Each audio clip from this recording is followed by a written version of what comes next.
안녕하세요. 여러분과 함께하는 적용기술사 김원숙입니다. 자, 오늘 65강 내용들은 이미 이제 우리가 법규까지는 다 끝났고요. 그리고 또 이제 시험이 다가왔죠. 물론 계획론하고 설계론하고 시공 유지 관리는 남아 있습니다만은 그거는 제가 차츰차츰 일단 하기로 하고요. 일단 하나의 맥락이 끝났으니까 큰 어떤 정상까지는 올라왔어요. 정상에서 이제 경치를 봐야 되는데 이제 정상까지 올라왔으니까 잠깐 우리가 쉬어야 되잖아요. 그죠? 자, 그래서 시험 전 어떤 정리해야 될 내용들입니다. 자, 거기에서 가장 우리가 중요한 것이 물론 이제 어떤 내용들이 있는데요. 가장 여러분들이 해야 될 것이요. 주체를 먼저 하셔야 돼요. 어떤 내용을 하든 주체를 항상 비교를 하고 여러분들이 정리할 때는 늘 이렇게 비교를 하시면서 공부를 하셔야만이 재밌습니다. 그리고 공부하는 어떤 느낌도 들고요. 공부는 무조건 한다고 해서 실력이 느는 게 아니죠. 늘 앞에 계속 앞에 거 뒤에 거 합쳐가면서 여러분들이 앞 뒤를 서로가 끼워 맞출 줄 알아야 돼요. 그래서 퍼즐을 무슨 맞추듯이 여러분들이 맞춰야지 앞에가 달랑 하나하나씩 여러분들이 공부를 하면 실력도 늘지 않고 그게 문제가 어떻게 연결되는가 를 이해를 할 수가 없습니다. 그렇기 때문에 여러분들이 항상 비교를 하면서 한다는 거 잊지 마시고 그 다음에 목적 여러분들이 왜 이걸 왜 하는가 정말해서 그 주체에 따라서 그 시험 문제가 왜 나왔는가도 중요하고요. 왜 나왔는가라는 것은 지금 교수님과 어떤 의도를 같이 하는 거예요. 그죠? 그리고 그 문제에 따라서 어떤 목적 이게 뭐 때문에 이 시행을 하게 되는가라는 목적을 꼭 적어 보셔야 돼요. 그래서 항상 비교를 하면서 비교표를 만들면서 우리가 어떤 주체 적고요. 그 다음에 목적 어떤 내용들이 있는가 그리고 그 다음에 내용 그 다음에 방법 이래서 여러분들이 꼭 이렇게 표를 만들어서 정리를 하셔야 됩니다. 그래야지 앞에 하나 항상 이야기지만 하나하나 달락달락 하면 여러분들이 공부하기가 굉장히 어려워요. 그래서 저는 여러분들이 많은 어떤 기술사도 배출도 했지만 기술사 이렇게 공부를 하시는 것 보면은 정말 이 뭐라고 그러죠? 숲을 보지 않고 나무만 봐도 그래도 괜찮은데 나무 이파리나 하나 달랑 보면서 진짜 숲을 생각한다는 것이 숲 생각을 해도 괜찮은데 차라리 나무 하나 잎 하나 보면서 여러분이 숲을 생각하면 괜찮은데 잎 하나만 보고 있다는 거죠. 저는 그게 너무 답답하더라는 거예요.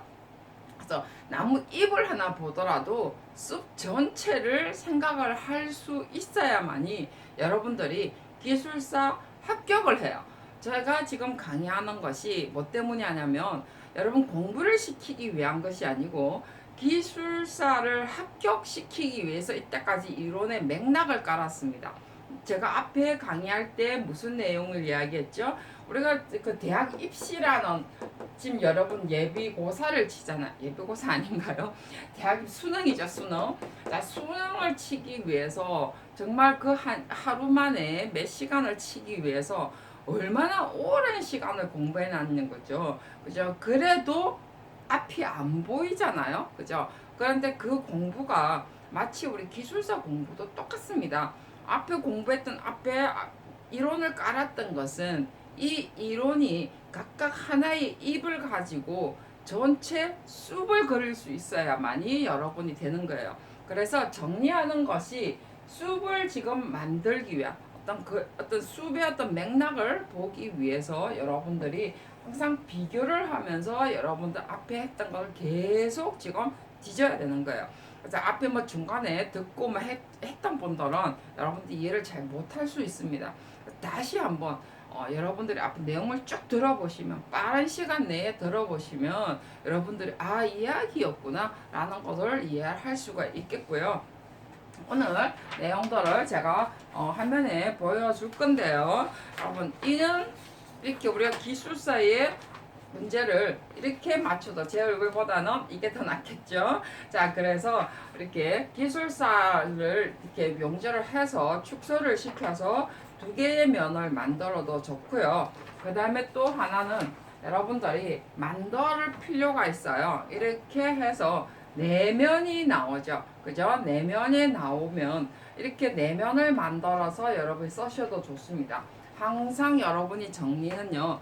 기술사 용지의 형태에 맞춰서 정리를 하셔야 돼요. 아, 선생님 꼭 이렇게 노트에 뭐 하면 안 됩니까? 라고 하는데 노트에 하면 단점이 뭐냐면 우리가 내용을 적을 때 이 기출 안에 이런 개념들을 늘 몸에 익어야만이 시험 칠 때 답이 적을 수 있다는 거죠. 평소 때 이런 연습을 해놓지 않으면요, 여러분들이 시험 칠 때 내용이 어떠한 뭐 진짜 이게 주무국식으로 막 나온다는 거예요. 그렇기 때문에 항상 정리도 기술사에, 그 다음에 낙서도 기술사 용지에 해서 몸 안에 이게 완전히 익어야 됩니다. 그래서 이렇게 만들어서 왜 이렇게 4개로 합니까? 아니면 이렇게 2개로 합니까? 라고 했을 때는 한 문제가 지금 4문제가 들어오겠죠. 그죠? 4문제의 연관성을 여러분들이 파악을 하셔야 된다는 거죠. 그래서 물론 3문제를 적어서 3문제 답을 적어서 한 문제는 하나 칸은 여러분이 어떻게 한다고요? 이 3문제를 가지고 엮어야 돼요. 엮어서 그림으로 하든지 다시 비교를 하든지. 자, 근데 이 3문제가 연결이 안 될 때도 있습니다. 그랬을 경우에는 다음 또 3개를 만들어서 또 엮어보는 거죠. 그래서 엮어봤을 때 표로 무조건 만들어낼 수 있어야 돼요. 비교가 돼야 된다는 거죠. 6문제를 적었는데도 비교가 안 된다, 엮어지지가 않는다 이러면 여러분들이 진짜 입 하나만 지금 보고 있다라고 생각을 하시면 됩니다. 때로는요, 계획론이 법규하고 같이 연결될 때도 있다는 거죠. 자, 하나의 예를 들어보면요. 어떤 분은요. 자, 이렇게 이거는 도로 및 공항 공부하셨던 분인데 합격하고 난 다음에 정리행기 필요 없다고 저한테 몽창 보냈어요. 그래서 이 사람은 지금 한 페이지 안에 지금 24줄에 가니까 2페이지가 나오도록 돼 있어요. 2페이지가 나오도록 돼 있는 것의 정리가 논술의 정리 좀 잘 안 보이죠, 그죠? 제가 일부러 이거는 여러분 책에 넣진 않습니다. 왜냐하면 저는 제일 걱정이 여러분들은 자꾸 뺏기려고 해서 기술사 공부할 때 처음 공부하신 저는 이해는 돼요. 처음 공부할 때 맥락을 이해를 못 하다 보니까 자꾸 그 답을 자꾸 뺏기려고 해요. 근데 형식은 뺏겨도 좋아요. 근데 그 내용들을 자꾸 뺏기려고 해서 저는 그게 너무 답답한 거예요. 근데 사실은 답은 뺏기는 게 아니에요. 여러분 뺏겨서 저 답이 나올 수 있다면 얼마나 좋겠습니까? 저 맨날 뺏기겠어요.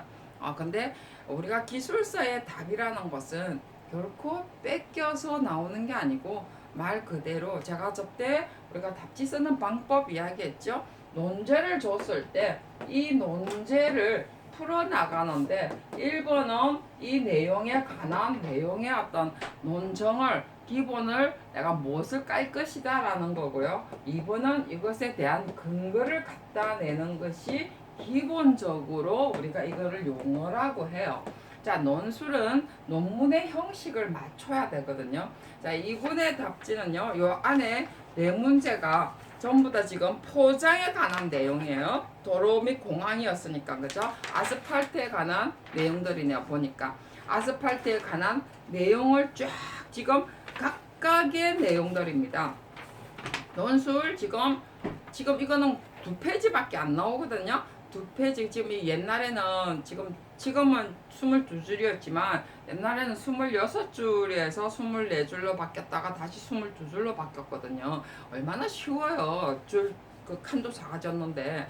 자, 그래서 이것을 지금 그러니까 두 페이지 원래 우리는 3페이지 쓰잖아요. 그죠?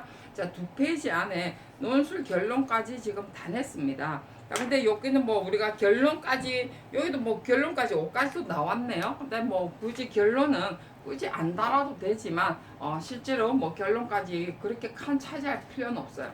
자, 포장에 관한 내용들이 지금 다 들어가 있어요.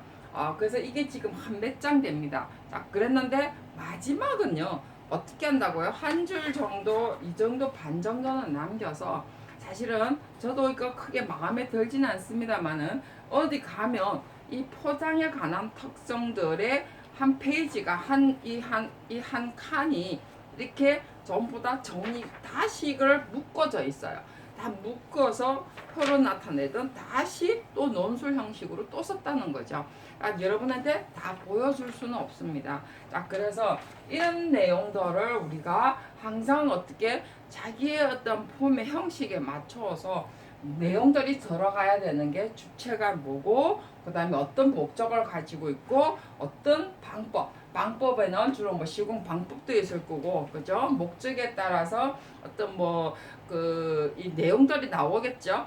그 다음에 거기에 따라서 또 내용 방법도 나오겠지만, 내용도 나올 수 있어요. 법규 같은 경우는 주로 어떤 전략이라든지 이런 내용들이 쭉 나오겠죠. 그 다음에 뭐 시공 방법이나 설계 방법, 아니면 어떤 프로젝트 이런 것들이 나오겠죠. 문제가 어떤 문제냐에 따라 가지고.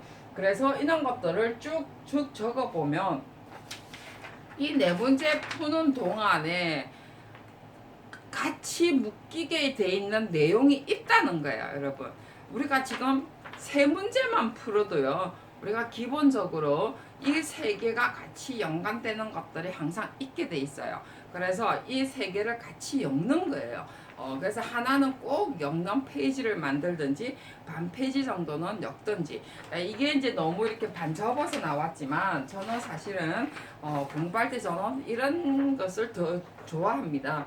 요 안에도 지금 어차피 4개잖아요. 그죠? 4페이지 안에 하나하나 용어 같은 경우는 하나하나 적고, 그 다음에 이 세 문제를 하나로 엮든지, 자, 논술 같은 경우도 2개 적고, 그죠? 2개 또 적고, 뭐 하든지. 그래서 꼭 한 3문제, 4문제 딱 풀고, 그 문제에 서로 연관성을 엮어야 돼요.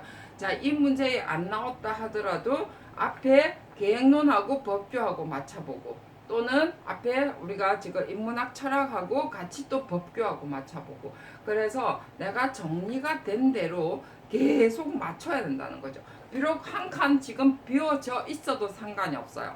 어느 정도 정리하고 난 다음에는 꼭 앞과 뒤가 맞춰져 있다는 것을 여러분들 계속 맞춰야만이, 앞에 계속 보고 또 맞추고 또 맞추고 해야만이 여러분들이 다음 문제 푸는데 훨씬 좋습니다. 자, 그렇게 공부를 하면서요, 여러분들이 어떤 내용들을, 이번에는 어떤 내용들을 여러분들이 정리를 할 것이냐죠.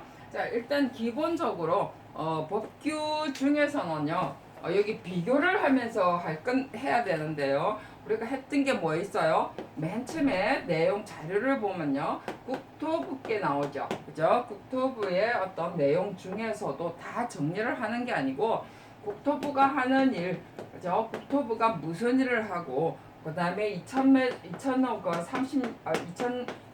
지금 20몇 년지, 2023년까지의 어떠한 그 국토부 그게 있죠. 그죠? 저 지침이 있죠. 그래서 있는 일이 뭔가라는 거 한번 보고요. 그 다음에 환경부가 있죠. 환경부와 그 다음에 산림청에서 하는 일, 그리고 여기에 각각의 어떤 법규들이 있었어요. 국토부에 뭐 우리가 있었죠. 뭐 경관법이면 경관법, 그 다음에 도시공원 및 이용에 관한 법부터 시작을 해서 도시재생법 뭐 이런 거 있었죠. 자, 그래서 각각 우리가 어떤 법규, 그 다음에 환경부도 마찬가지죠. 우리가 대기환경법이라든지 뭐 이런 거, 그 다음에 하천법의 어떤 관한 내용이라든지, 산림청도 마찬가지였죠. 그죠? 자, 여기에 따라서 각각 하는 일 또 내용들을 쭉 몇 개를 적으셔야 돼요.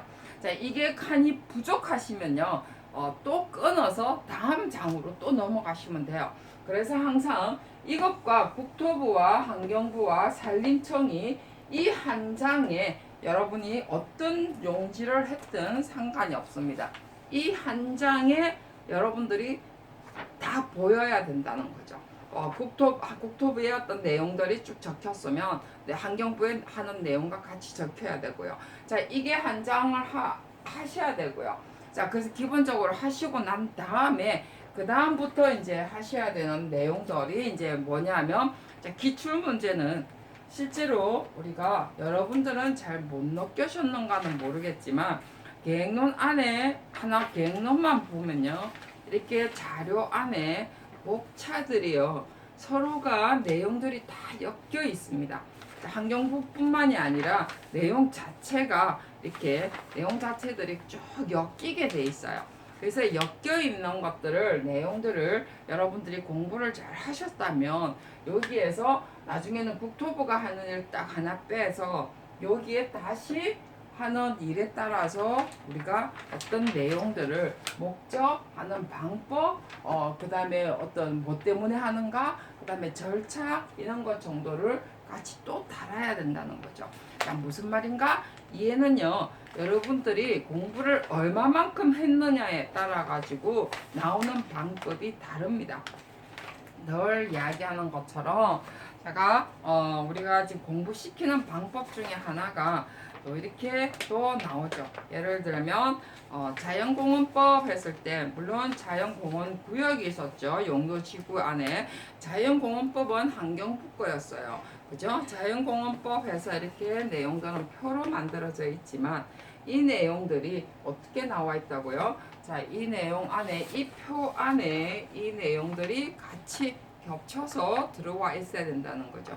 그래서 자연공원법 하면은 뭐 국립공원, 도립공원, 뭐 국립공원 다 있으면 앞에 여기에 관한 이 내용은 별로 좋은 건 아닌데, 그죠? 이거는 너무 크게 타이틀이 끊겼지만 실제로 우리가 환경부 하는 일 중에서 이게 나중에 국토부하고 어떻게 연결되어 있는가, 산림청하고 어떻게 연결되어 있고, 말 그대로 우리가 자연공원 안에 국립공원, 도립공원 안에 백두대간이 있었죠. 자, 나중에 하다 보면 백두대간은 그러면 어디다 들어갈 것인가, 내용이 이렇게 같이 걸려야 있어야 된다는 거죠. 우리가 공부하는 것이 앞에 순서대로는 나갔습니다만은 내용들의 정리는요, 앞에 순서하고 상관없이 여러분들이 생각하는 대로 같이 연결을 시키셔야 됩니다. 네, 이거는 하나의 한 부분만 달랑 이렇게 돼 있지만 실제로 이제 뒤에 가면 하나하나씩 또 돼 있긴 있어요. 그렇지만 이거는 표고요. 여러분이 정리하는 데는 기본적으로 이렇게 해놓고 기출 문제와 같이 연결해서 앞에 내용 우리가 자료를 보고 그 자료에 따라서 내용들을 전부 다 다시 집어넣어야 된다는 거죠. 우리가 의외로 지금 자료에 목차에 쭉 나와 있는 거 아까도 이야기했지만 지금 내용들이 쭉 구분해서 잘 되어 있습니다. 그래서 그런 내용을 충분히 이해를 하셨다면 여러분들이 국토부, 환경부, 산림부와 서로가 어떤 부분에 크로즈 되는가를 여러분들이 좀 공부를 해보시면요. 그 다음에 기출문제를 한번 풀어보시면 답이 풍부성이 훨씬 좋아집니다. 그리고 생각하는 정도가요, 굉장히 여러분들이 커져요. 그래야 공부가 그 다음에 뭔가를 공부를 해도 이 뭐라고 그러죠? 펑튀기 같은 느낌이 들지, 그냥 하나의 잎만 봐가지고 여러분들이 자꾸 그 나무만 생각을 할 수는 없다는 거죠. 사실 저도 잎 봐도요, 나무 모릅니다. 그죠?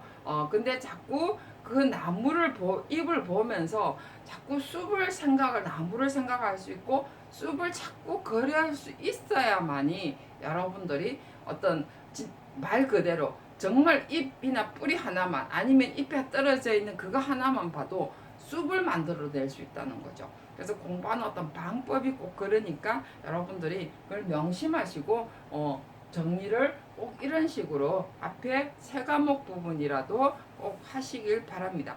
여러분 지금 내가 더 많은 내용들을 중간중간 지금 한 모아서 설명을 해야 되는데 너무 시간의 어떤 관계도 있고 또 다음에 또 방법으로도 또 어떤 하나의 목차로 제가 정리하는 방법, 내용 이런 것들을 좀 더 상세히 설명할 거라고 생각을 하고요. 일단 한번 해 보시기 바랍니다. 오늘 수고 많이 하셨습니다.